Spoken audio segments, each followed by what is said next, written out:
c'est toujours un plaisir de vous retrouver sur la panafricaine pour parler de mode sur le continent. Et bien, cette semaine, on parlera simplement de foulard, de l'art d'attacher du foulard, de paix et de cohésion sociale. Dans la première partie, vous aurez droit à votre reportage, puis on aura l'entretien avec le commissaire général du festival Bijoux et Foulards. C'est maintenant.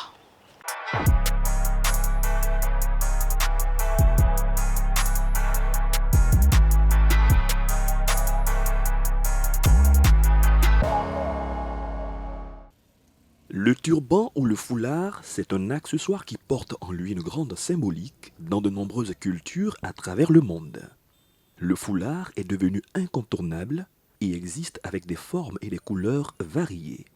De cette façon, chacun peut trouver celui qui lui correspond. Il s'agit d'un accessoire tendance qui est simple à porter et qui fait fureur, en particulier chez la gente féminine, mais surtout africaine.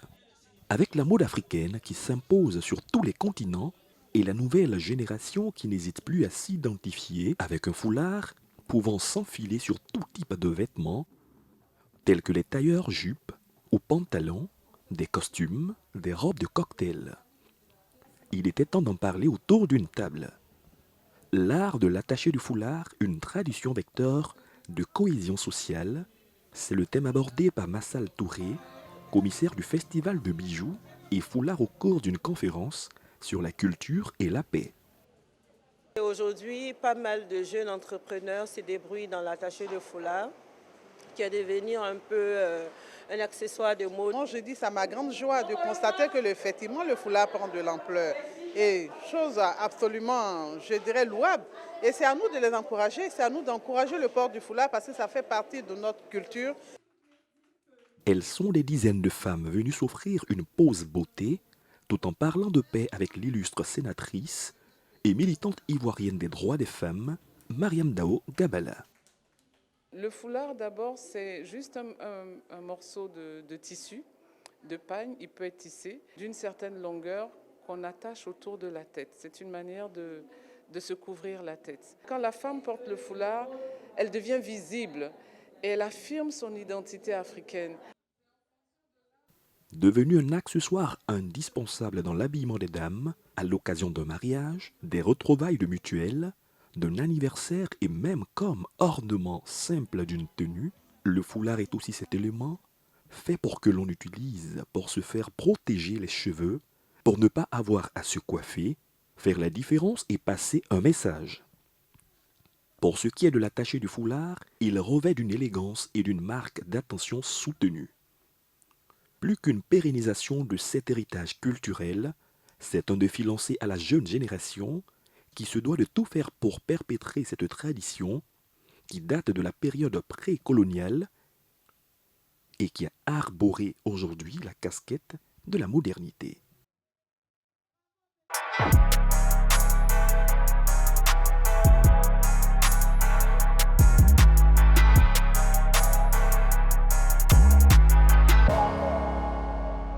Bienvenue dans cette deuxième partie de votre émission dédiée à la mode africaine. Eh bien, nous parlons aujourd'hui du foulard et des bijoux. Le foulard, un élément très essentiel pour la femme en général, mais je dirais de manière particulière pour la femme africaine. Aujourd'hui, donc, j'ai le plaisir de recevoir le commissaire général du festival Bijoux et Foulards, Massal Touré. Merci de nous recevoir. Bonsoir. C'est moi. Lady 1. Vous êtes les bienvenus. Merci beaucoup, Massal. Alors, avant tout, vous allez vous présenter à nos téléspectateurs. Je suis Massal Touré, artiste, créatrice de mode, conceptrice on va dire la commissaire générale du Festival des Bijoux et Foulards et également l'initiatrice du Salon du recyclage d'Abidjan. Voilà. On va en parler tout à l'heure. Mais je le disais, vous êtes la commissaire générale du festival Bijoux et Foulards. Pourquoi avoir choisi ces deux éléments pour en faire un festival? D'abord, le festival de Bijoux et Foulards, c'est venu suite aux différents ateliers qu'organisent différentes personnes en Côte d'Ivoire comme ailleurs. C'est ce qui m'a vraiment, on va dire, un peu influencée. des proches qui faisaient des ateliers. Et puis bon, c'est venu comme ça, festival de bijoux foulard, je les ai approchés, essayé de les fédérer et en faire vraiment un festival parce que j'ai essayé de regarder un peu dans le monde entier. Il y a des tutos, des masterclass, mais il n'y a pas de festival en tant que tel. Le bijou seul, il y a un festival dans le monde. Mais le festival pris, le foulard pris de façon individuelle n'a pas de réjouissance. Alors qu'en Afrique, on est en général en foulard. Mais pourquoi aussi le bijou? C'est parce que tout simplement, je suis accessoiriste, je fais bijoux, je fais lingerie. Je suis créatrice de mode, donc j'ai voulu célébrer ces deux éléments essentiels dans l'embellissement de la femme en général. Quoique l'homme aussi porte tout ça. Effectivement. Est-ce que pour vous, le foulard a un symbole particulier? Oui, dans la féminité, le foulard a un symbole particulier, comme le dirait ma tata Fatou Hamza, ça fait partie des 7 symboles. Pour répéter les mots qu'elle a dit, donc je vais m'en tenir à là, parce que si je veux citer tous les 7 symboles, On ne s'en sortira pas. Mais c'est très passionnant à travers son exposé qu'elle a eu à faire à la conférence. Ça fait partie des 7 symboles de séduction de la femme. Et ça se sent. Il n'y a rien à dire. Franchement. Alors, ce festival, depuis combien de temps il existe? Il a été créé en 2018 et en 2019, j'ai initié le salon du recyclage d'Abidjan. Et j'avais voulu le faire en 2020, mais avec la pandémie du coronavirus, ça a été un peu mis à mal. Donc voilà, mais c'est prévu pour mars 2021. Mais en attendant, nous aurons droit à quelques conférences, voilà, culture paire sur la tâche de foulard. Alors, à la base, est-ce que vous êtes quelqu'un qui aimait déjà le foulard, qui portait déjà le foulard, ou bien l'idée vous êtes venue comme ça? À la base, j'aimais le foulard, mais je ne portais pas tout le temps le foulard. Je ne sais pas forcément même le nouer. Je le noue parce que naturellement, je suis d'une culture malinké et nous, on est très boubou, on le porte naturellement. Et moi, souvent, je le faisais, mais je n'étais pas tout le temps en foulard. J'ai été influencée par des proches qui portaient le foulard et qui faisaient des ateliers de foulard.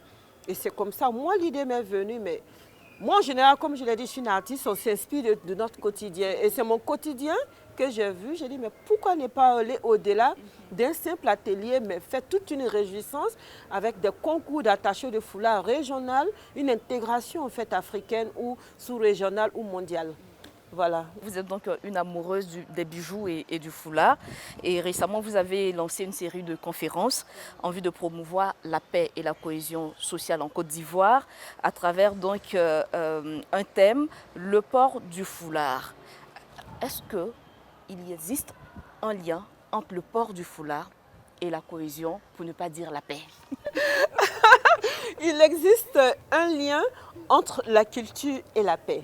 Et comme le port du foulard, c'est de l'art, l'attaché de foulard, c'est de l'art, et c'est culturel. Donc, évidemment, pour faire plus court, il y a forcément un lien entre tout ça, puisque l'attaché de foulard, c'est culturel. Donc, la culture, c'est un vecteur de cohésion, en fait, sociale. Là, c'est un dialogue, en fait.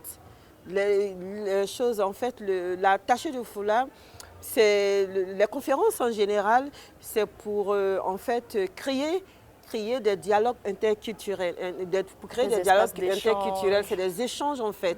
Donc imaginez aujourd'hui, moi je me mets dans un foulard, mais ce n'est pas forcément un foulard, un modèle ivoirien. Ça peut être simplement parce que j'avais une photo sur une dame nigériane, j'ai essayé de reproduire. Donc j'emprunte déjà quelque chose. Si je le fais, c'est parce que ça me plaît.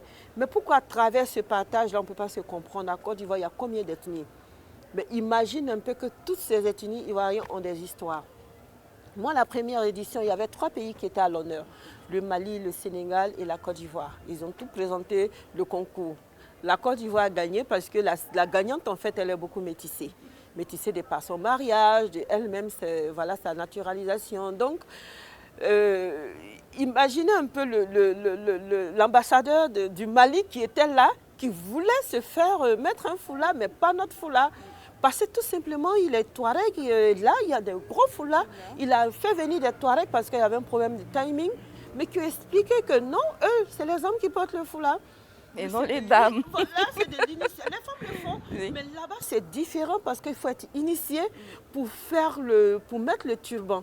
Et quand un jeune homme met le turban, ça veut dire qu'il est initié. Tout Comme en chez notre nous, sens. l'initiation au niveau Au Poro Nord. du Poro, au niveau du sud ici, avec la sortie des initiés et tout ça. Donc c'est pareil en fait. Et que là-bas, une fois que le jeune homme atteint un âge et qu'il doit se choisir une femme, on lui apprend à nouer le turban. Et ça peut prendre 1 heure, ça peut faire 10 mètres. Donc, pour vous dire que tout ça, les gens n'en revenaient pas. Même il y a des Maliens qui ne connaissaient même pas cette histoire. Et ça a séduit beaucoup de personnes. Le festival a été le lieu de découvrir tous ces Voilà, de paramètres-là. découvrir Voilà. tout ça, de découvrir la culture.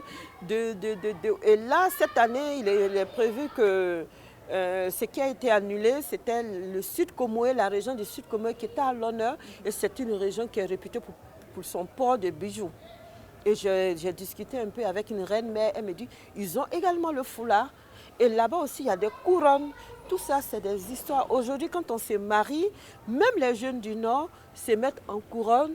Les jeunes du Sud, ou bien la jeune fille du Sud peut décider de porter un boubou à sa cérémonie traditionnelle, à sa dot. On va parler de tendance aujourd'hui. Aujourd'hui, c'est la tendance. C'est la mais tendance. pourquoi cette tendance n'est pas vecteur de cohésion sociale entre nous, hein? Ça devrait être par ce biais-là que même les Ivoiriens ne doivent même pas se déchirer en fait. Dernièrement, on a remarqué cette psychose en fait.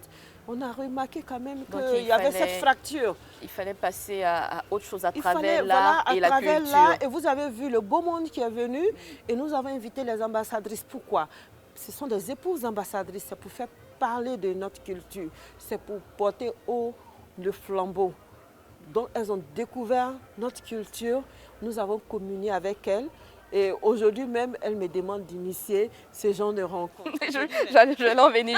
Je voulais justement demander, est-ce que vous prévoyez de multiplier ce genre de rencontres, pas seulement en Côte d'Ivoire, enfin, pas à Abidjan, sortir d'Abidjan et pourquoi pas dans la sous-région? Si, c'est prévu, nous nous sommes dit, et puis il faut préciser que c'est des conférences d'abord école, parce que bon nombre de personnes m'ont dit, nous n'avons pas été invités. En fait, nous avons été reçus dans un établissement, l'Institut Michel Yakis. Il y avait un public qui était les apprenantes, il y a les étudiantes et tout ça, en stylisme, modélisme, et en couture, en pas mal de choses en fait, déco, tout ça.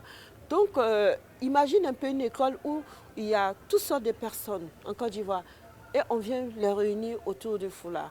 On ne pouvait pas faire intervenir trop de personnes parce que les étudiantes, les élèves n'allaient pas avoir assez de place. Le but, ce n'était pas ça en fait. C'était aller dans les écoles, les universités, parler de la paix, mais autour d'un thème. Et moi, j'ai choisi le foulard. Tout simplement, on se met dans les gros froufrous, ça sourit, ça rigole. C'est très beau d'ailleurs à voir. Voilà, c'était ça mon challenge en fait. Challenge réussi. Vous êtes artiste à la base. Oui. Et donc, vous faites des créations. D'accord. Aujourd'hui, nous sommes dans un cadre qui nous accueille, un cadre qui est vraiment assez différent. On voit beaucoup de pots de peinture et autres. Alors, parlez-nous de cette haute corde que vous avez à votre arc. Moi, depuis 7 ans, je suis dans l'art. J'ai commencé par le crochet, ensuite la broderie, ensuite quelques bricoles dans les collages et tout ça. Et je ne sais pas, ça s'est développé en moi, je ne peux pas expliquer ni de père, ni mère, ni artiste. Donc je me cachais même à la limite pour faire mes créations. Jusqu'en 2006, 2007, je me dis, ben, j'ai fait un vernissage d'art sans côtoyer aucun artiste. Le seul artiste avec qui j'ai été un peu en contact, c'est en seconde. Mon ami de l'école, aujourd'hui c'est un grand peintre taillé, taillé d'Aonomé. Lui, c'était mon voisin au lycée de Boisflé. Et lui, c'était la peinture. Ben, je ne savais pas peindre à l'époque, tout ça, mais j'avais d'autres dons. Et après, j'ai eu à connaître Donko, c'était un sculpteur connu en Côte d'Ivoire. Et c'est à l'approche de mon vernissage que j'ai discuté un peu. Je ne savais pas même ce que c'est qu'un vernissage. Je me suis auto-formée dans tout. Et le vernissage, c'était en 98. Voilà le tableau derrière qui illustre mes 3 mois de vacances sur ces tableaux. Tous ceux qui m'ont connu à l'école savent que tout mon temps libre, c'était au centre culturel Jacques Aka de Bouaké pour faire mes toiles tissées ou toute autre chose. Et j'ai pu convaincre à l'époque le professeur Zali Zaourou, paix à son âme, de venir faire un tour à Bouaké pour voir mon vernissage. Il était ministre à l'époque. Et j'ai fait tout ça sans vraiment que les parents comprennent quelque chose. À chaque fois, vous animait à l'époque? J'étais déjà entrepreneur depuis toute petite. Et à un moment donné, en seconde, j'étais déjà indépendante financièrement parce que je vendais et mes créations dans les centres commerciaux. Je vendais à des particuliers. J'avais cette fibre en moi. Donc, à Abidjan, celle chez qui je venais, c'était chez ma tante. On fait paix à son âme, tante Bintou Ouattara. Elle adore là, son mari également, Papa Condé. Donc, j'ai connu comme ça le procès Zali Zaourou, encouragé à l'INSAC, mais je ne comprenais pas tout ça. Je dis, mais comment je vais partir? Et les parents ne comprenaient pas. Donc, il est venu quand même au vernissage, mais après, il a fait d'une pierre deux coups parce qu'il y avait vacances culture. Il m'a dit, je viendrai, mais pas à l'ouverture, mais je viendrai, ma fille. Donc, c'est quelque chose depuis toute petite. Et plus tard, quand j'étais vers la fin des études, je n'avais pas complètement fini, il y a eu la guerre. Et en 2002, 2003, je me suis lancée maintenant dans la mode, de façon naïve aussi, sans repère.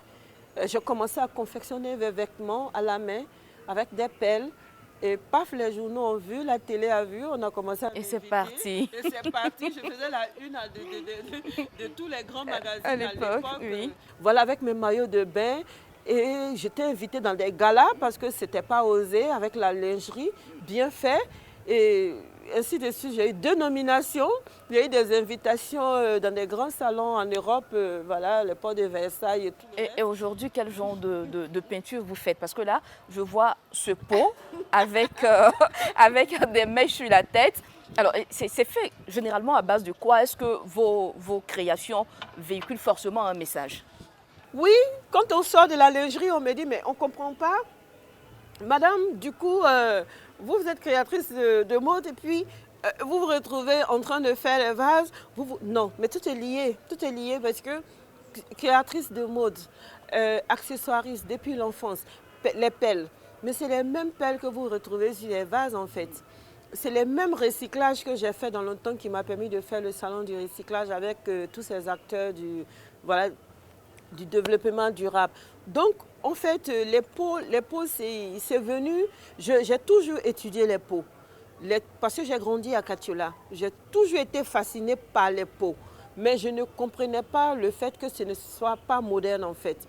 Je cherchais, et puis j'ai eu la visite d'une sœur, en fait, une belle sœur, parce que ma petite sœur a épousé l'un d'entre eux, qui m'a fait savoir que, en fait, elle est cadre même dans une banque, elle m'a dit non. Je lui fais coucou au passage, là m'a connaît, il faudrait que nos pots arrivent à se vendre comme avant, comme au temps de nos sœurs avant. J'ai dit, mais le problème avec ces vases, c'est que ce n'est pas moderne. Elle m'a présenté des modèles qui sont pour elle modernes, mais moi je lui ai dit, ça manque de peps. Aujourd'hui, dans le design d'intérieur, ce n'est pas demandé. Mais j'ai une idée, mais je n'arrive pas. Mais laisse-moi, elle m'a laissé tous les pots. Et après, le confinement est venu. Évidemment, on n'avait rien à faire. Donc là, j'ai été aussi en contact avec un autre frère qui est maître céramique, Lassina Koulibaly, qui lui enseigne même au niveau de l'INSAC, les grandes écoles, et qui fait vraiment de vraies œuvres. Et je me suis retournée dans la peinture, j'ai fait aussi appel à mon ami Taï. En fait, on va dire que c'était un moment d'échange, de partage et de solidarité. Il y avait beaucoup d'actions solidaires. Et je suis revenue dans la peinture parce que j'avais oublié beaucoup de bases. Je suis revenue dans les histoires de teint, comment trouver des couleurs et harmoniser. Et comme j'ai découpé les tissus pour faire des trucs d'accessoires, et j'ai trouvé tout de suite ma voie. Et j'ai dit, je suis plus inspirée par les Canaries dans lesquelles on prépare les médicaments. On dit, bon, j'ai dit, oui, c'est ça qui m'inspire. Et j'ai acheté plein avec elle.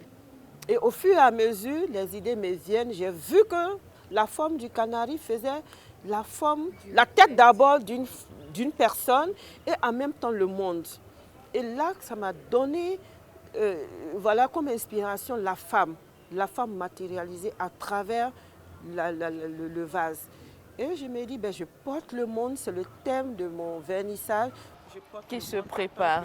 Femme, portant le monde. Et justement, la femme qui porte le monde, la femme également qui porte le foulard. Massal Touré, le foulard est-il une pièce indispensable du dressing d'une femme, pour ne pas dire la femme africaine? Aujourd'hui, on va dire pour la femme africaine, c'est un dressing, c'est un élément incontournable pour la femme africaine. Mais aujourd'hui, de plus en plus, les stars au niveau mondial portent le foulard.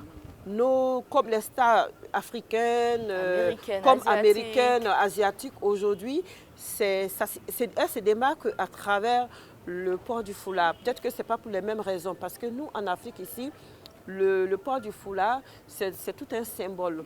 L'attaché de foulard, selon comment tu as attaché ton foulard, on peut définir dans quel état d'âme tu es, ou quelle est ta classe sociale, ou dans quelles circonstances tu l'as mis.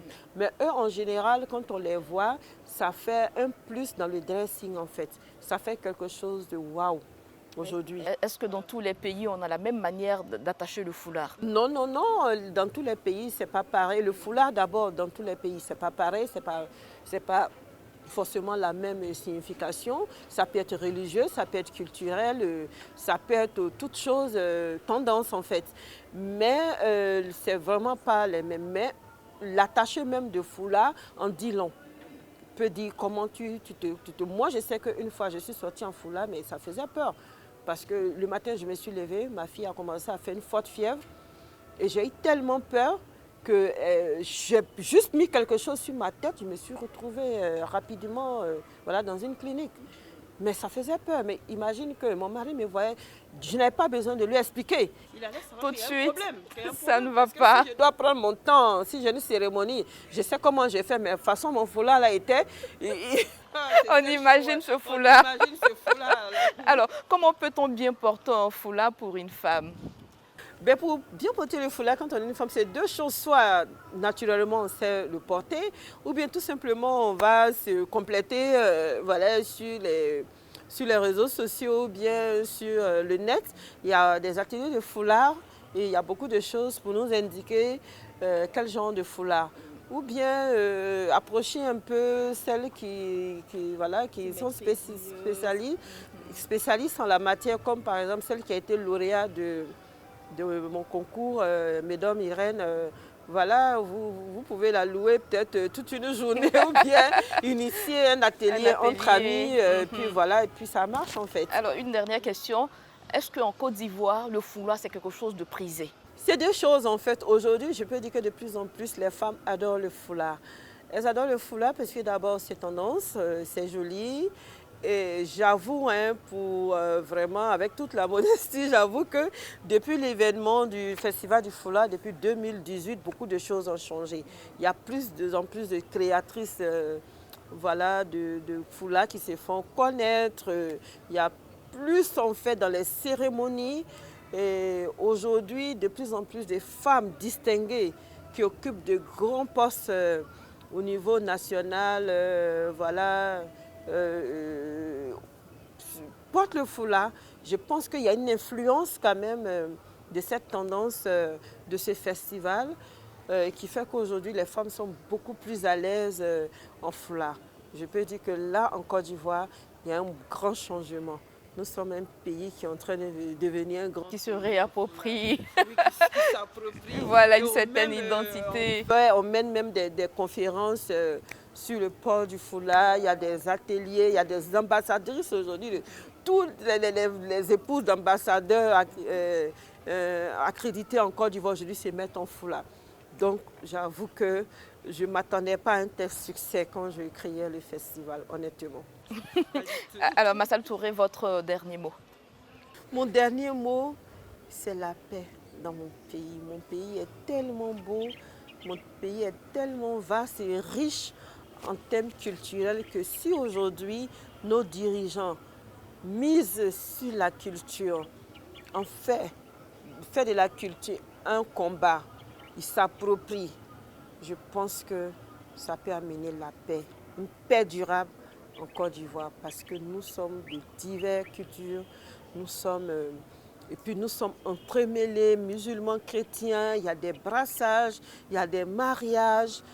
Et je ne sais pas, à travers la culture, je pense qu'on ne peut même pas entendre qu'il y a eu dans telle ou telle région de la Côte d'Ivoire, des gens se sont affrontés.